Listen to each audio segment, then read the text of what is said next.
Hi guys, welcome to chapter 22, section 2. We're going to continue talking about the nervous system, okay?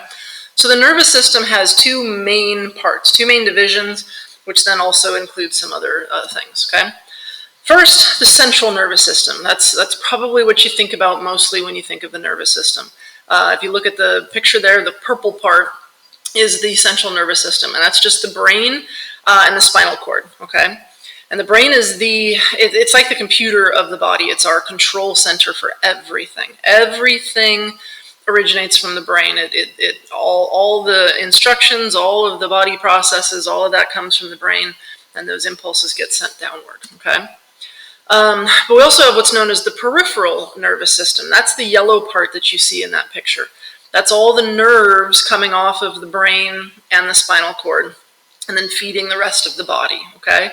The peripheral nervous system can be split into two sections itself. We have what's known as the somatic or the sympathetic nervous system, and that's all of our voluntary actions. That's moving, it's walking, it's our muscles, things like that.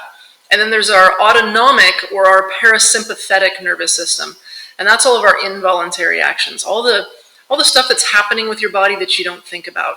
Swallowing, digestion, breathing, heart rate, things like that are controlled by the autonomic or the parasympathetic nervous system, okay? So let's talk about the brain. The brain is obviously the main organ of the nervous system and a very important part. There are over 100 billion neurons in the brain. It's just a huge collection of nervous tissue up there. It's covered, it's very protected. First of all, it's in the skull, okay, hard bone, but it's also covered by a very tough tissue called the meninges, and it's surrounded by fluid. So your brain kind of floats inside of your skull, and the fluid is known as the cerebrospinal fluid. It also surrounds your spinal cord down your back, okay? So both of those things help protect the brain. They can become infected, though. If you've ever heard of meningitis, that's an infection of the meninges, and the cerebrospinal fluid itself can become infected, and those could be very dangerous problems, okay? We're going to talk about three main parts. We're not going to worry so much about the lobes, but I will talk to you about that a little bit. The cerebrum, okay? Here's, Bob's helping us out here. The squiggly part that you think of when you think of the brain, that is what's known as the cerebrum, and it's responsible for interpreting senses, all the higher level things like our thought processes, speech, things like that are responsible from the cerebrum. It is divided into lobes, okay? So if you look at the picture there, you've got the frontal lobe, which is right in the front. That's not really working very well in kids your age. It's not an insult, it's just the truth. The impulsors aren't heading all the way up to the frontal lobe, and the frontal lobe is where our decision-making process is done. Knowing right from wrong, not that you guys don't know right from wrong, but the part of your brain that actually weighs out the risk and the reward and, should I do this, shouldn't I do this, it's not fully developed yet, and so that's why you guys tend to get in trouble more as teenagers than as adults. Your frontal lobe won't be fully developed and fully connected until probably your mid-20s, though. Don't use it as an excuse, just be aware, okay? We've got temporal lobes on the sides, we've got the parietal lobe on the top, and we've got the occipital lobe in the back, and they're all in charge of different things, but we're not going to worry about that too much, okay? Underneath the cerebrum, we've got this guy right here, and that is the cerebellum, okay? The cerebellum is responsible, functions in your coordination and your balance, just helping you stay on your feet and not fall down. And then finally, the brain stem, okay? So this little tail coming off here, that is the part, that's the very end of the brain, and then it feeds into the spinal cord. So if this were to continue, that would be the spinal cord. The brain stem is in charge of a lot of our involuntary processes, like breathing, heart rate, swallowing. If somebody just sustains an injury down there, it's pretty catastrophic, okay? You do have several cranial nerves coming directly off of the brain itself. You really can't see this that well. You can look that up on Google, or you can look at this picture right here. There's actually 12 pairs of nerves that come directly off the brain. They're still considered part of the peripheral nervous system, though, okay? Because it's just the brain and the spinal cord that's the central nervous system. You can see several of them listed. I'll tell you what some of them are. Olfactory, that is in charge of smell. Optic nerve, that's your eyesight. Oculomotor, so oculo means eye, motor means movement, so that's a nerve that helps you move your eyes. Vestibulocochlear, that goes to your ears, that's your nerve for hearing, which, by the way, we're going to actually skip the sections in this chapter on eyes and ears, and we're going to cover those more in 8th grade, so stay tuned for that.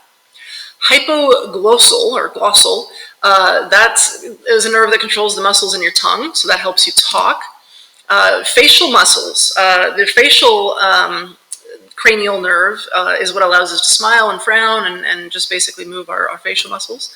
And then the glossopharyngeal also feeds our tongue, but that's what allows us to taste things. And there's more, you can look them up. There's a couple more that actually are involved with our eyes and the movement of our eyes. The vagus nerve actually goes all the way down from the brain all the way to the colon. It's involved with digestion, but also some other functions. Sometimes when people pass out randomly, it's because that vagus nerve was overstimulated and it just shuts down. It's kind of weird. All right, so now let's talk about the spinal cord. There are 31 pairs of nerves coming off of the spinal cord.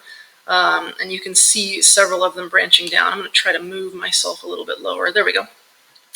And they kind of come out in between the vertebral column. Okay, so the spinal cord itself goes through the vertebral column, very protected. Okay, it's like this little bony tube that it goes through, and then those peripheral nerves branch off of that. It is also surrounded by cerebral spinal fluid. If you've ever heard of somebody getting a spinal tap before, or a lumbar puncture, what that is doing is they're putting a needle into the spinal column, not the spinal cord itself, but the vertebral column, and they're removing some of that spinal fluid to run tests for different problems.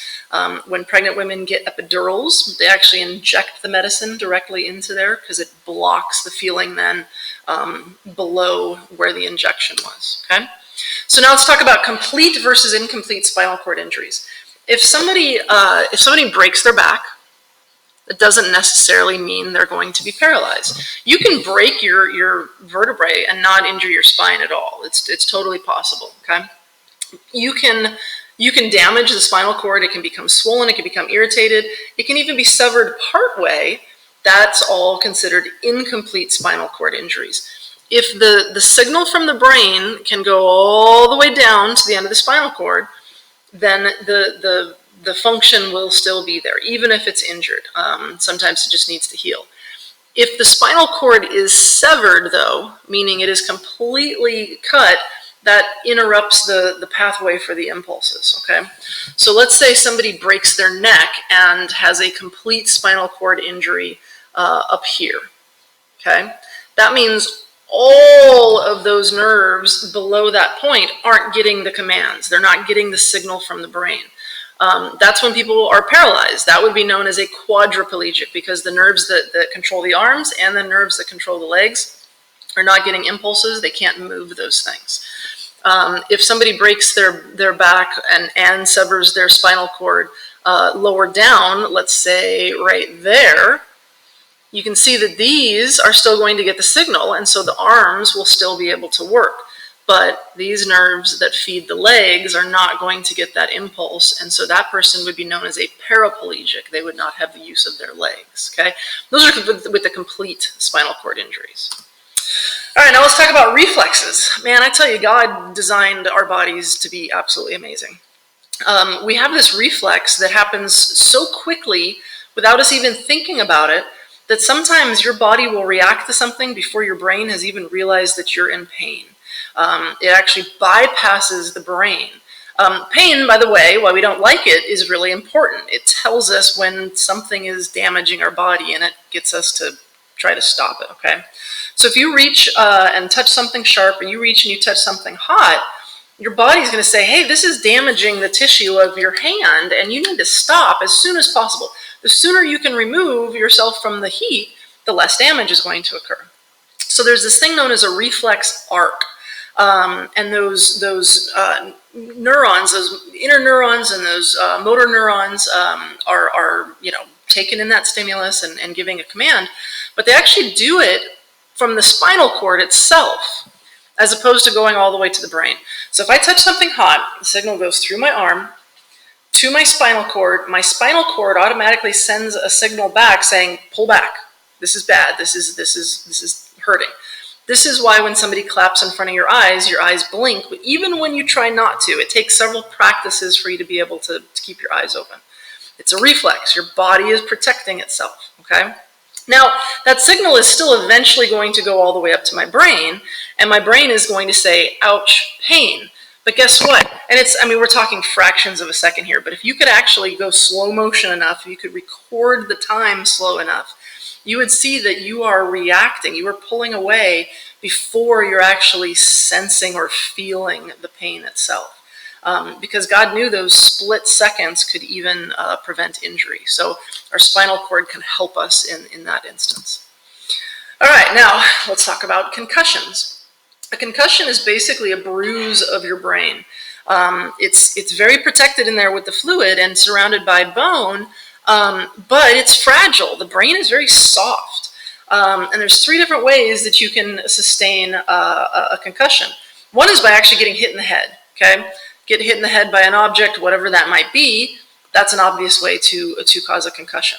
The other way is by either accelerating too quickly or decelerating too quickly, and your brain kind of moves around inside of the skull. This happens with car accidents a lot. People can get a concussion without ever hitting their head, because when they stop so quickly, their brain keeps moving, slams in front of their skull, and it causes a concussion. And then the third kind, sadly, are blast injuries. These are the kind of concussions that our service personnel experience with the explosions and the landmines and the IEDs, totally different. Look it up. That are going off. When an explosion occurs, it causes this shock wave of pressure, and that pressure hits the body. And it can cause all kinds of soft tissue damage, but it can also cause really bad concussions, okay? Symptoms of a concussion include a headache, obviously, being nauseous, dizziness, being a little confused, kind of sleepy, and you can even black out. Typically, if you have lost consciousness, even for a little while, that is a sure sign of a concussion. These symptoms can last for months, depending on the severity of the concussion.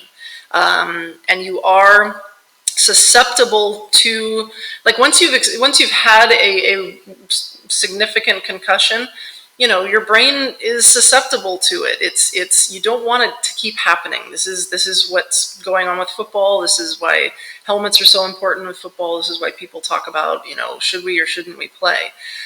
Because your brain is that control center, and it's fragile. It's the only one you have, and that nervous tissue doesn't regenerate very well.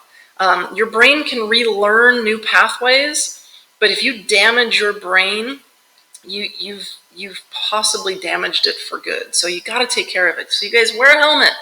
I had a student get hit by a car on the way to school one day, and the firefighters flat out said, if he hadn't had his helmet on, we'd be making a different phone call right now. So I care about you guys. Protect your brains. Wear a helmet.